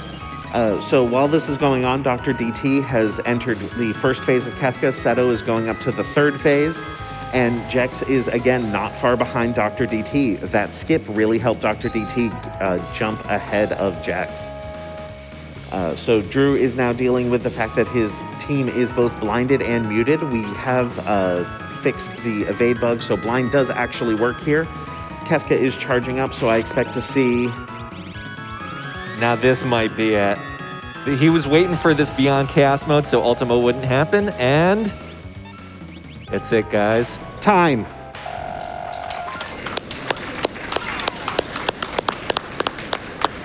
G to the G. That was a really clean run, a really well-executed final Kefka fight. Again, if you wanted to learn how to play this game and you wanted to see how a final Kefka fight goes, watch that run through with Drew and just watch. That went almost as textbook as possible. Now, I want to say 130 is an amazing time in this. So, I mean, really got to give it up to Drew for that. Wow. Yeah. Absolutely. Now, remember, these are 4 of our top runners, so these folks are going to be putting in some amazing times, no matter what. Frankly, it would probably take me close to 2 hours on these flags in this seed. I'm still at least 15 minutes behind everybody else who's top running this, because everybody just is so good at this. Yep, so now we've got Seto and DoctorDT in tiers 3 and 2 respectively, and I think Jex is about to enter Final Kefka as well. Traditionally, the goddess statue is the last one that our runners face as they go through, unless they find something particularly nasty they want to put off there for a moment. So, okay, calmness was evaded. We've got Final Kefka on Seto's screen. All right, we're ready to go again. Now, we're going to see a different strategy here, because I believe Seto still has his Valiant Knife user. He has his Mega Elixir too, so Seto is in very good shape. This could actually be a much quicker Kefka fight, although drewlith did get a lot of those Illumina attacks with the Pearl. Really kind of made things quick. One strategy we tend to use on this final fight too is we'll start throwing every Thunder Shield or Flame Shield or Ice Shield that gave us a ton of use throughout the game at Kefka, because it's that instant 9999 damage. Fastest, by the way, to beat Kefka is if you have those two, 9999s. If you have two Atma weapons, offering in Genji Glove, you can get him down in one hit and under 30 seconds beat Kefka. Yes, it certainly is possible. You can also do it with double Valiant Knives after Fallen One if you have enough health. There are ways to do it, but it does take quite a bit of setup, and you have to, luck into it here in the randomizer. But again, this Kefka is not going to be long for the world. No, this he is is going down fight. rapidly, and now Jex has entered the final Kefka fight as well. So all four of our runners, entering the final Kefka fight relatively close to each other. Again, in a race that's, an hour and 30 minutes long, considering the fact that they are all this close, this has been a very close race from beginning to end. Ooh. Oh, no! Oh. I don't think that's survivable. No. Oh. Oh.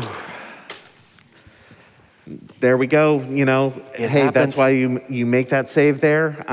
The final Kefka fight can take you out at any point for anyone. It happens.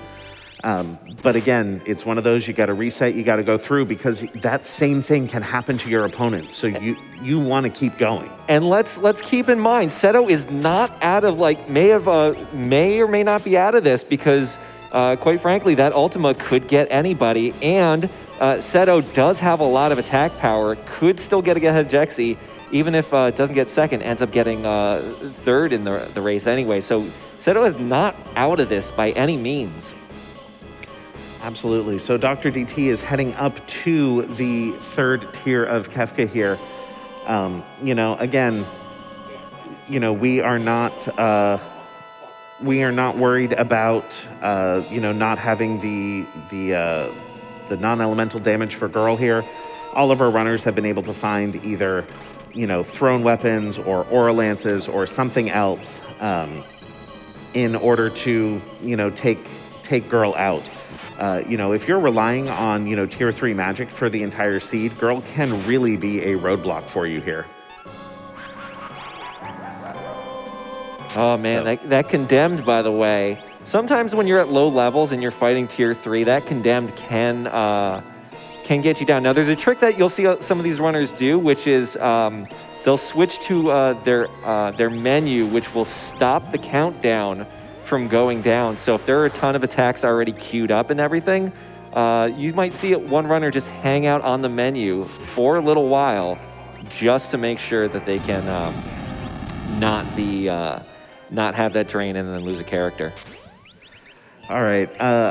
It does look like Jex's stream is having a little bit of an issue. He does say that the game is still going. It's paused, so he hasn't lost anything here. I know the tech team is working on that as they can. So DoctorDT getting trained there.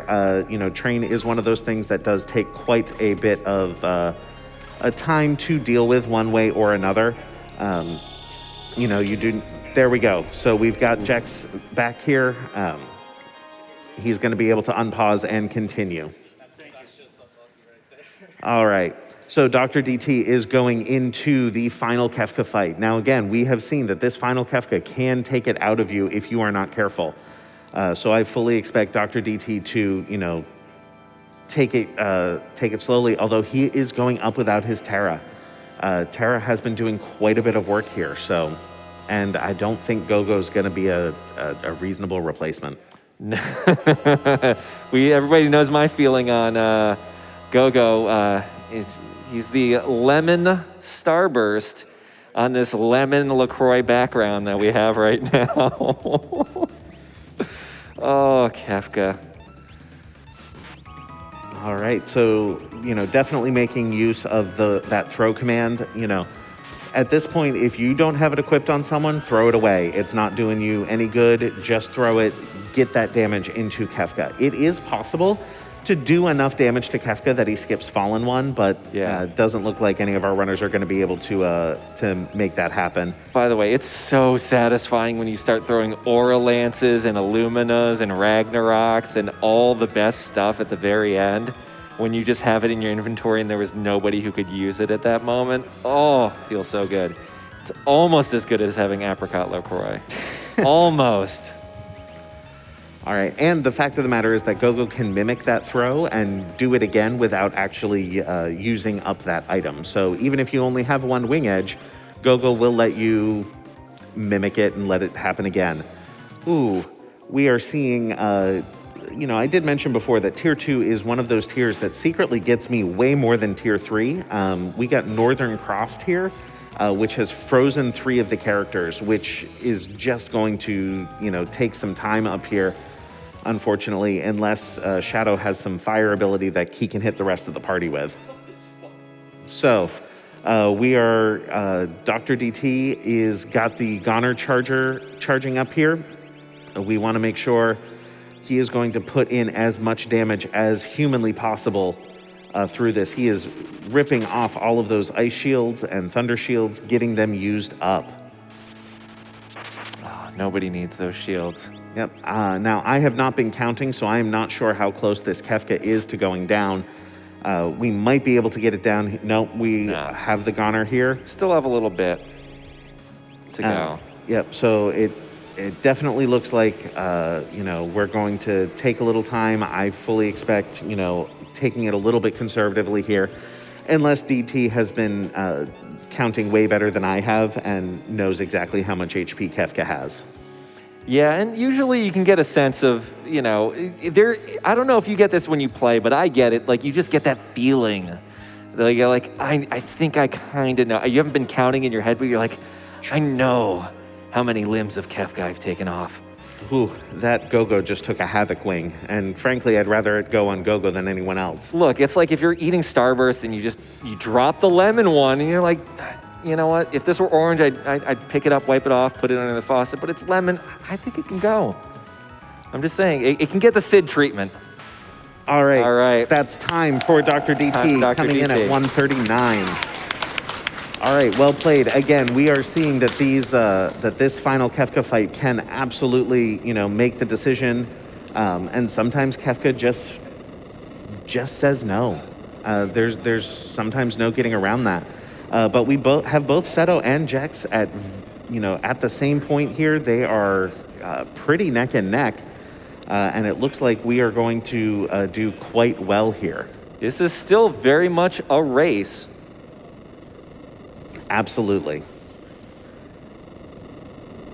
Absolutely. So we are, let's take a look here at this Tier 2.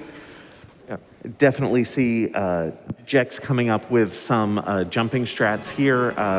Jump occasionally does take a little bit of time, but it does keep you safe from the things that are happening on the screen, which is definitely one of those advantages that comes up. And Jex has made it through to Tier 3. So here we are, Tier 3. Once again, we have got to be careful. We've got to take out Girl. We are looking out for Meteo. We are looking out for Calmness. These are the things that I'm sure is on all of our minds right now. And Tier 2 looks like Magic has been taken out because Magic death counters with 3 dispels.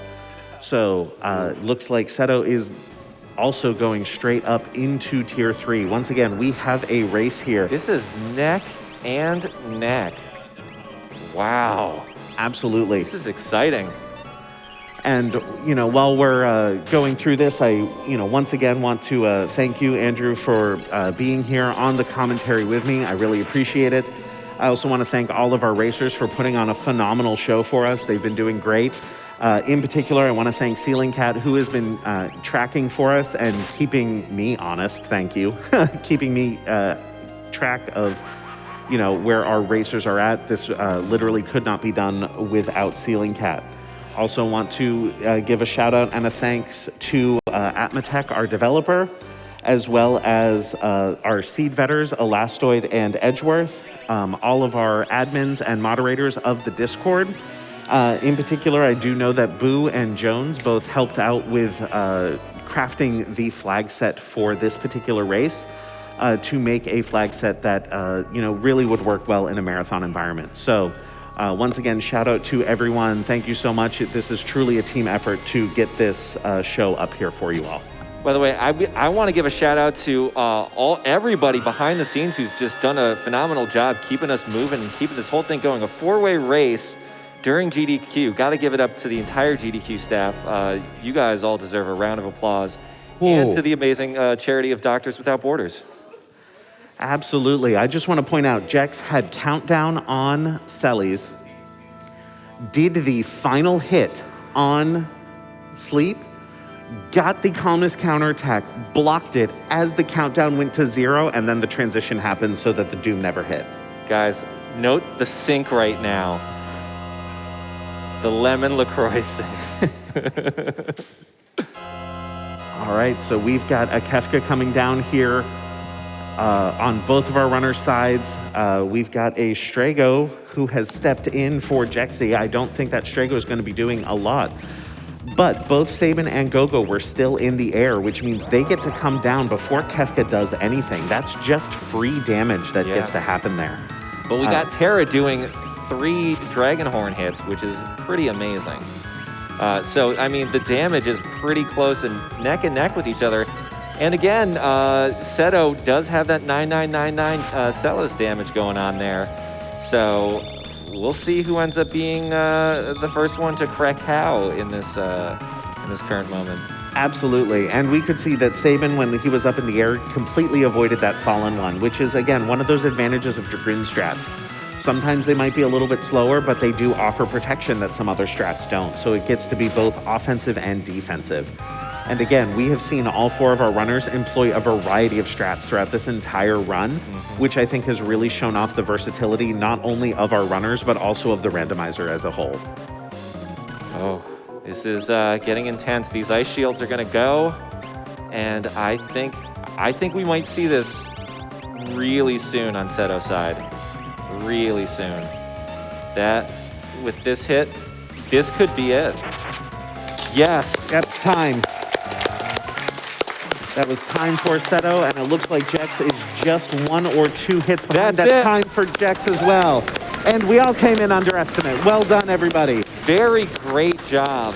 All right, I do want to bring Ceiling Cat up here. Ceiling, come on up and join us. Again, we really could not have done it without the tracking of Ceiling as well, so thank you so much. Thank you to all of the runners, and please, anyone who wants to play this game, join us. Thank you as well. Of course, no, thank you. If you want to join us, come find our Discord. Come, ask questions in our beginner's house. Take advantage of all of our new players, our new player resources. This community is built on a community of people, and it can only get better if more people join us. Yeah. And thank you guys to everybody out there in Twitch land, everybody's watching from VAR, who's watching the VODs, to you guys back there who stayed up. I don't even know what time it is, but thank you guys so much. Thank you. This has been a great time. Hi.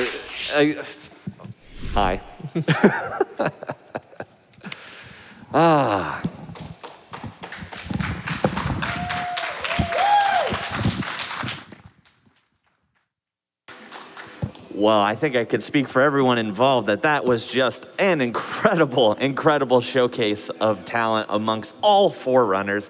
Very well done. Just that's how you do a randomizer. What else can you say? During that, we had a lot of donations come through in support of our Final Fantasy VI runners. Hashtag FF6WC comes from Janice Zeal. Shoutouts from the donations desk. Worlds Collide is an amazing randomizer and has a wonderful community. So happy to see it in a GDQ and to be able to watch it live and cheer on all these amazing runners. It's been a blast doing races with everybody. Good luck on the seat and give us a great show. And they certainly did. Absolutely. Well, now seems a good a time as any to get up, stretch, see if there's any Kefkas to take down in your household or in the audience for you, and we'll see you on the other side in just a few moments.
Welcome back to SGDQ 2022. My name is Konception. I have the pleasure of hosting you for one more run this morning, I guess you could say. I'm very excited for the next run, Klonoa, Door to the Phantom Mile by a Moser. In the meantime, we of course want to get through some of these excellent Final Fantasy VI donations that we had come through for that incredible race. $25 comes from Q, who said, donating to my all-time favorite game and realizing that I really need that mod. Good luck to all the runners. Thanks, GDQ, for this awesome race.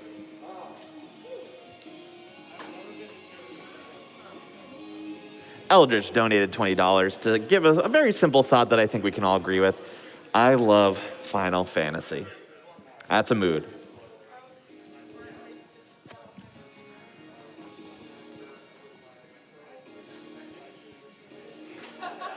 Tomato Walrus comes through with $20 saying, good morning, GDQ. Looking forward to another great day of runs. Good morning to you, Tomato Walrus.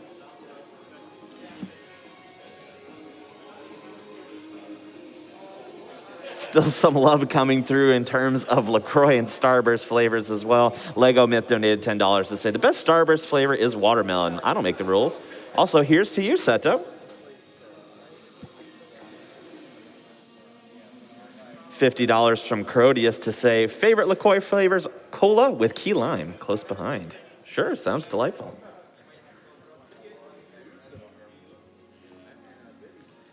Alrighty, we have a very special message from the Yeti.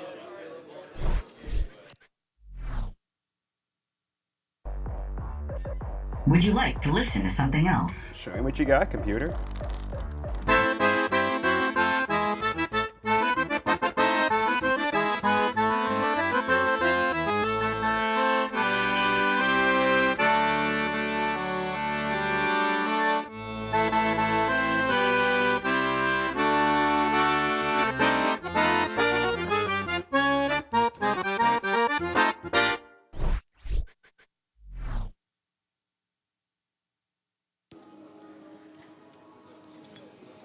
Phew. Get that accordion music directly into my soul. Well done, well done. Absolutely. Butch from Vault 101 donates $30 to some change saying, SGDQ rules.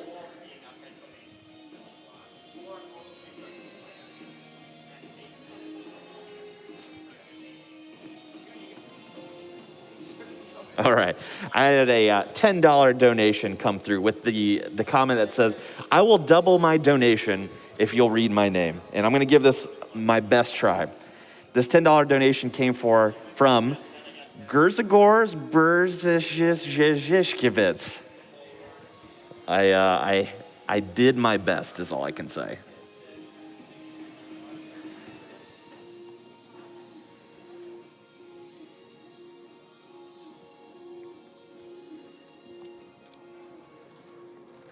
The Maverick Girl writes in with $10 saying, had to stay up late for Mario Odyssey, Final Fantasy VI, and of course my favorite cabinet, Klonoa. Klonoa 2 was one of my first games on my PS2, and I quickly fell in love with the series. I'm dying for the remasters next week, but until then, I'm excited to see a Moser tear it up. Wahoo!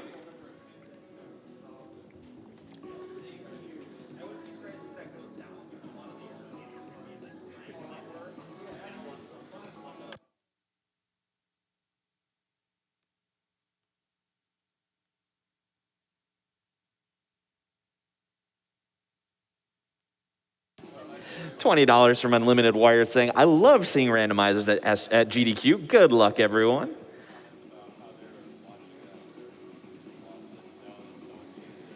Move Features also coming through with $25 saying, thank you to all GDQ for always bringing in the positivity we need when it would be easy to be negative. Love from Sydney, Australia. A lot of love from around the world here as Vasek Cokes donated $20 saying, as always, thank you for the amazing event and greetings from the Czech Republic.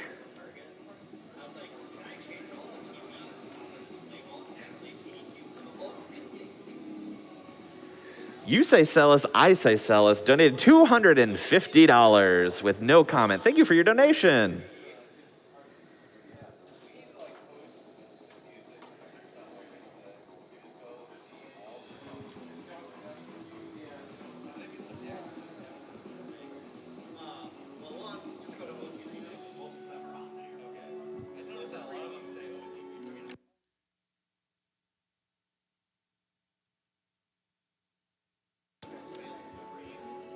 Choco donates $25 saying, kill the saves, frame the animals. Am I doing it right?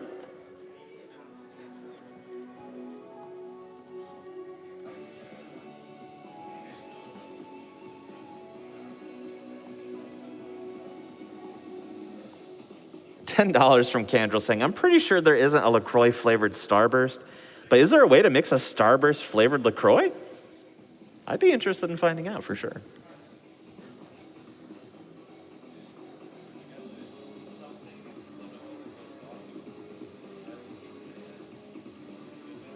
We just received $50 from Zero Misu. Shoutouts to the Holotones viewing party burning the midnight oil. Let's get to 1 million. That would be awesome. Let's get to 1 million indeed.